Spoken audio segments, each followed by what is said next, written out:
संजय राऊतबद्दल मी काय बोलायचं आता. कुठे म्हणजे काय, ते राज्यातच आहेत, तुम्ही बघतायत रोज. नाशिक जिल्ह्यामध्ये, जळगाव जिल्ह्यामध्ये शेतकऱ्यांना भेटतोय, बोलतोय. संजय राऊतांना माझ्याबद्दल काय एवढा पुळकाला मला कळत नाही.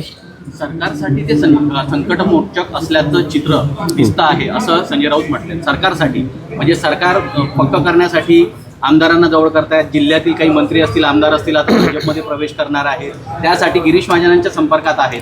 मला वाटतं संजय राऊतांनी त्यांच्या पक्षातले आमदार, खासदार कोण असतील त्याला सांभाळून ठेवावं. नगरसेवक आहेत काही आता महापालिकेमध्ये, थोडेफार बोटावर मोडण्यासारखे, त्यांना सांभाळून ठेवा ना. तुम्ही संकटमोचक काय करतायत, सरकारला काय असं वाचवतायत, सरकार कसं वाढवतायत, त्यापेक्षा तुम्ही तुमचा पक्ष सांभाळून ठेवा.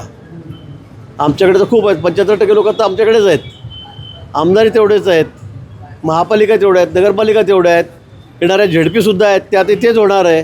मला असं वाटतं की आता आपण झेडपी आपल्या कशा येतील, आपले आमदार आपल्याजवळ कसे राहतील, खासदार कसे टिकून राहतील, विशेष करून याकडे त्यांनी लक्ष द्यावं.